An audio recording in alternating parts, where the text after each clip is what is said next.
La présence de monsieur le maire m'honore beaucoup aussi, ainsi que les personnalités, ainsi que les journalistes et tout ça, et les élèves de Jean Moulin. Tout à l'heure, le monsieur qui a parlé, Tchakarian, vous avez vu un peu, je mélangeais un peu, j'allais très très vite, faut pas vous étonner. D'abord, je n'ai jamais été à l'école en France. Hein, voilà. Malgré cela, je suis quand même nommé chevalier de Palme académique, parce que j'ai déjà fait 230 conférences dans toute la France. Je parlais toujours la même chose, exactement pareil. Bon, vous m'excuserez, j'ai fait souvent des erreurs. Je ne suis pas un orateur. Hein, je suis pas un orateur. Je ne suis pas non plus un vrai historien. Mais le ministre a voulu que je sois historien. Alors, voilà. Je crois que vous avez compris à peu près la situation en France, la résistance, etc. Enfin bref, je vais laisser quand même poser des questions. Enfin, s'il y a des questions à poser, c'est à vous de gérer, monsieur. Voilà. Je vais descendre dans la salle et si vous avez des questions, vous levez la main et j'arriverai avec le micro pour que tout le monde puisse profiter de votre question, que tout le monde puisse l'entendre. Donc, et tout ça toujours dans le même calme, parce que ça montre le respect que vous avez pour M. Tchakarian et ça me fait grand plaisir. Oui. Surtout faites attention les enfants. Hein? C'est la dernière fois que vous voyez un monsieur qui est encore survivant de la dernière guerre et la résistance.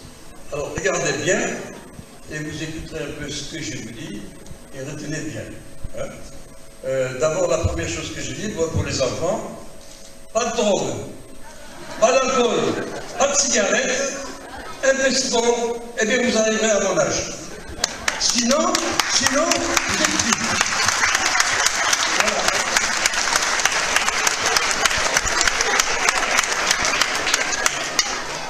Voilà. Alors, un courageux pour la première question, parce que je sais que les questions ont été préparées et qu'il y en a.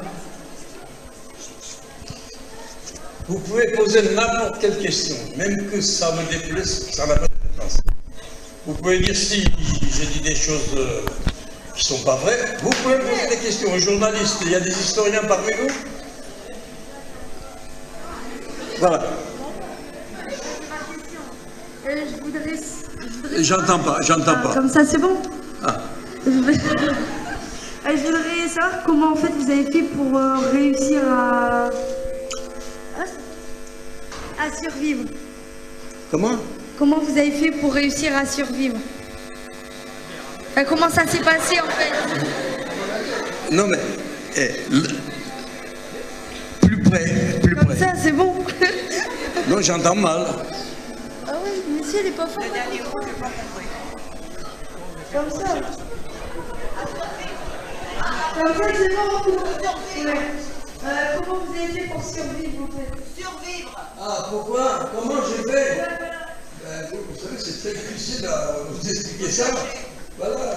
Mais nous étions une commando, l'ensemble de commandos, c'était entre 30 et 40 personnes bien choisies, hein, comme je dis. Bien choisies. Mais on n'était pas nombreux, mais c'était une commando quand même. C'était, comment dirais-je, une section militaire, c'était particulièrement militaire, comme vous avez entendu dans les films, les commandos américains, anglais, militaires. Mais la nôtre, c'était exactement pareil, mais dans Paris.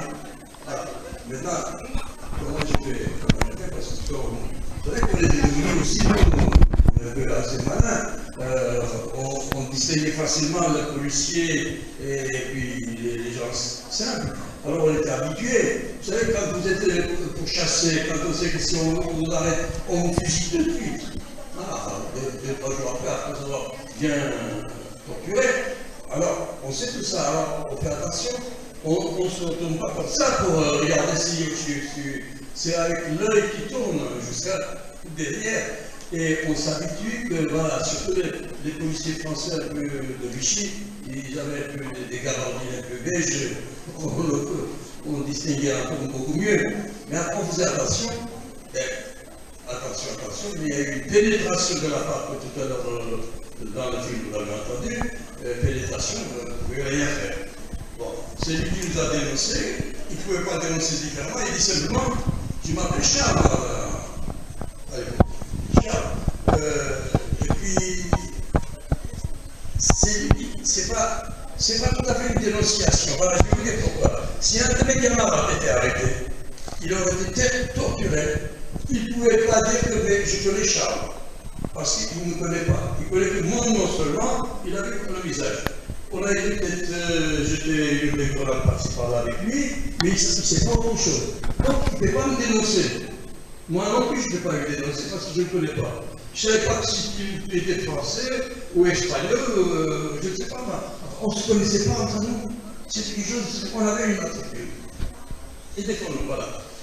Alors moi, bien sûr, Paris, je connaissais par cœur. Je me suis rappelé, quand il y avait des affiches rouges partout et puis on était bien recherchés, je me rappelle que j'avais un nommé Frédéric, que son père était inspecteur de police à Montrouge. Et je dis, je vais aller voir mon camarade, et puis je lui ai demandé s'il peut me débrouiller à me trouver un endroit pour me cacher. Effectivement, ben, lendemain, son père, Léon Navarre, du commissariat de police, vous pouvez vous renseigner, vous savez, je vous donne les adresses, c'est pas difficile. Et bien c'est lui qui m'a amené, pas loin de la préfecture de police, à côté de Notre-Dame de Paris, il y avait des caches là-bas, de la police, je ne savais pas. Ils m'ont caché pendant 1 mois et demi là-bas. Voilà, et puis moi j'étais sur aussi. Mais là, on commence sur une quarantaine de camarades, il y a eu 23 arrestations, donc une femme. Voilà. Satisfait? Je parle avec tout le monde. Ça va?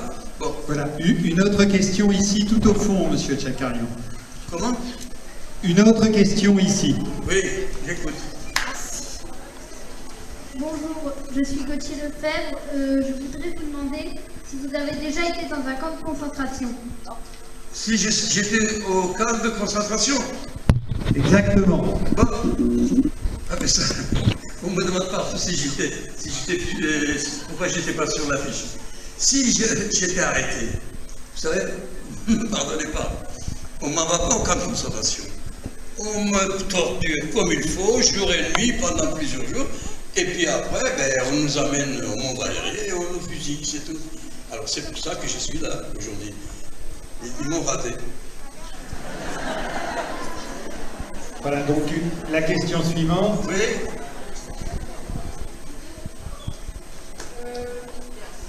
Pourquoi vous, arménien, vous êtes engagé Pourquoi moi, arménien, je suis engagé à défendre la France? Ah, mais voilà, c'est bien, voilà, ça c'est quelque chose. Moi, je peux répondre. Voilà. Oui, j'étais arménien, mais enfin, on était des enseignants. Alors, quand je suis revenu en France en 1930,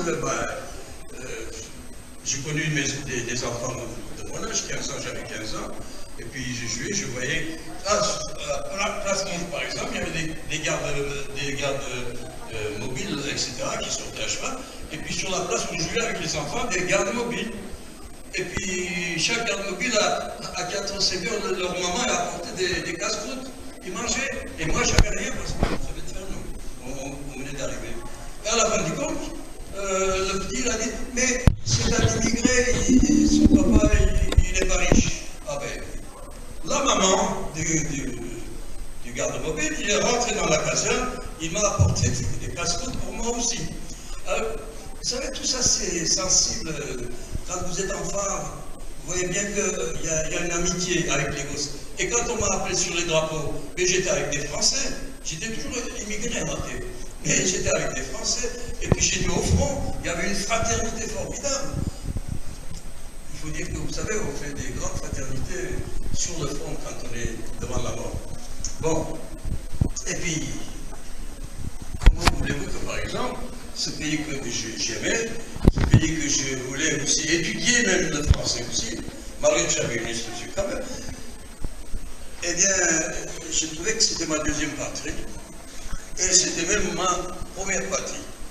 Alors, les Français souffraient, ils n'avaient ni à manger ni à boire, les Français, on les arrêtait, on les fusillait, on les déportait aussi.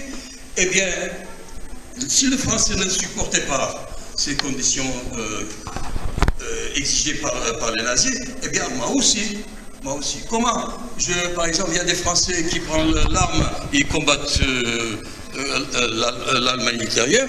Eh bien, moi aussi, je dis, je vais faire pareil, exactement pareil, avec Manouchian et tout ça. Voilà, c'est pour ça que nous avons choisi plutôt la bataille. Après tout, on était aussi antifascistes. Il y a ça aussi. Voilà. Antifascistes, vous savez, il y en avait beaucoup à l'époque. Bonjour, je m'appelle Justine Caron et je voulais savoir qu'est-ce que vous faites tous les jours pour avoir la forme? Qu'est-ce que je fais? Tous les jours pour avoir la forme. La forme, comme ça. Mais je vous ai dit tout à l'heure.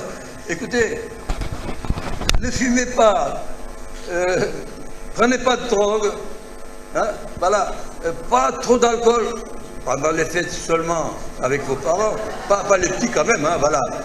Voilà. Et surtout, faites du sport. Et surtout, respectez vos enseignants. Les enseignants qui sont là, ils veulent que vous deveniez des hommes et des femmes, des vrais Français, hein, étudiez. Alors écoutez, respectez et remerciez toujours vos professeurs. Moi, mon professeur, je le remerciais tout le temps. Oui. Ah ben là, il faut s'adresser à... Alors, pour la forme, c'est ça, faites sport, comme moi. Hein? Oui. C'est pour savoir si vous avez été blessé ou pas. Comment?